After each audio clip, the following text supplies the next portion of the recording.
ახლა კი გიჩვენებთ ქალს, რომელმაც მთელი ცხოვრება საკუთარ საქმიანობას მიუძღვნა. პროფესიით პედაგოგმა თინა დემეტრაშვილმა გორის ბიბლიოთეკაში მუშაობა 19 წლის ასაკში დაიწყო და უკვე 56 წელია რაც ამ სფეროშია. გულიწყდება, რომ ოჯახი არ შექმნა, თუმცა ამბობს, რომ მის შრომას ფუჭად არ ჩაუთვლია, რადგან უამრავი ახალგაზრდისთვის აქვს მიცემული რჩევა დარიგება. ახსოვს ყველა მკითხველი და აქვს სურვილი, რომ ქალაქს ტიპიური ბიბლიოთეკა ჰქონდეს. უფრო მეც 74 წლის ქალი თავად მოგვიყვება. ესენი არის ქართული კრიტიკული ლიტერატურა. აი აქ არის სულ ინახება ხატრული კლასიკოსები. აი აქ. მერე სამედიცინო განყოფილება, მოვდივართ სამედიცინო განყოფილებაში. შემდგომ არის მხატვრობა, აქ გვიწვია ყველაფერი რაც არის, არქიტექტურა, მხატვრებზე, რა ვიცი, სულ ყველაფერი. მე გახლავართ თინა დემეტრაშვილი. დავამთავრე თუ არა გორის პედაგოგიური ინსტიტუტი, მაშინვე 19 წლისამ დავიწყე მუშაობა, პარალელურად სწავლობდა, პარალელურად 19 წლისამ დავიწყე მუშაობა, ნომერ 1 საქალაქო ბიბლიოთეკა იყო მაშინ. უკვე 56 წელია თითქმის ერთი და იგივე ადგილზე, აი აქ მომსახურებაში, აქ მუშაობ დღემდე. ანუ 55 თუ 56 წელია უკვე ერთ ადგილზე ვარ, აქ ამ სფეროში.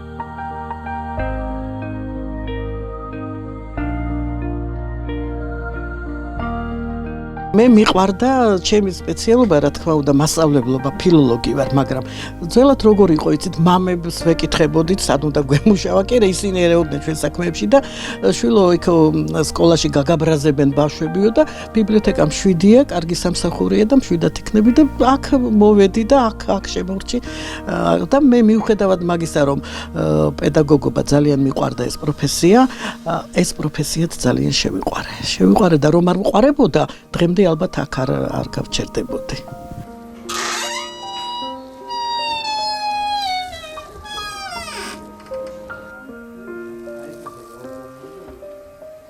რაღაცა მეტირება მთელი ახალგაზრდობა, მთელი ის ლამაზი წლები, ესეთ ან პირადი ოჯახიც არა მაქვს და აი ამ ყველაფერს შევწირე ამ ახალგაზრდებს და აი ამ ჩემ საქმიანობას წიგნებთან კითხვაც მიყვარს რა თქმა უნდა და ეხლა რაღაცნაირად ისეთნაირად მკითხეთ თქვენ რომ წრემლი მომადგა რომ იცით თითქოს ფუჭათაც არ ჩაულია იცით ფუჭათ არა იმიტომ რომ რამდენი ვინმე გაიზარდა ამ წიგნებზე და რამდენი რჩევა დარეგება მიმიცი ახალგაზრდებისთვის და დღეს რომ ხვდებიან ქუჩაში და ყველა მახსოვს სხვათა შორის ვინც აქტიური მკითხველი იყო დღემდე მახსოვს ყველა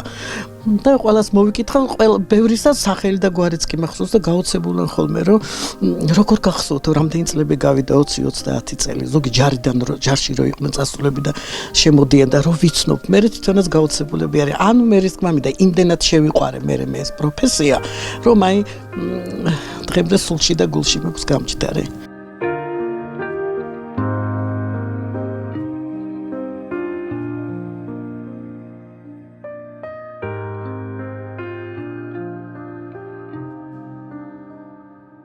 მე შეიძლება განა რამდენი ხანი კიდევ უნდა ვიმუშაო მე რომ თქვათ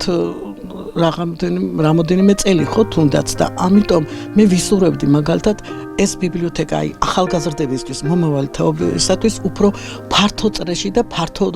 იყოს თუ ვინმე მესვეურები ხელმძღვანელები ამას მოიფიქრებენ რომ ცენტრალური ბიბლიოთეკა და ერთი ბიბლიოთეკა ქალაქზე ჰქონდეს თუნდაც ტიპიური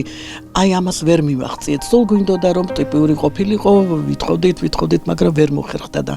ну რაც არის ეხლა ეს უკმაყოფილოები მაინც არ არიან მკითხველები შეძლებს და გვარად რა თქმა უნდა აი გველის თხაში გავძურები სინათლეც რომ არ არის და ქრება ხოლმე აი მომინათებენ იმას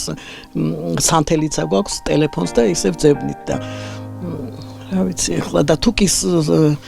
სასურველი იქნება რა თქმა უნდა ქალაქს ჰქონდეს ერთი ტიპიური შენობა ეს იქნება ძალიან ქალაქისთვისაც იქნება კარგი რა თქმა უნდა და პლუს ახალგაზრდებისთვისაც უფრო მეტი სივრცე ექნებათ და მეტი საშუალება იქნება რომ იკითხონ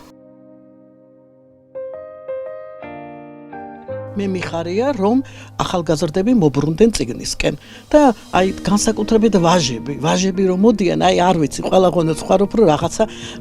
უკმაყოფილო არ წავიდეს მკითხველი რომ მიხარია რომ ბიჭები ახალგაზრდები მოდიან და წიგნისკენ რომ შემობრუნდნენ და ბევრი მოდის ახალგაზრდა და მეუბნება რომ ქალბატონო თინა ძალიან კი ინტერნეტი კარგია რაღაცა მაგრამ წიგნი მაინც სხვა არის და მიხარია რა თქმა უნდა და მსიამოვნებს რომ ახალგაზრდა თაობა შემობრუნდა და უბრუნდა ისევ ძველებურად წიგნს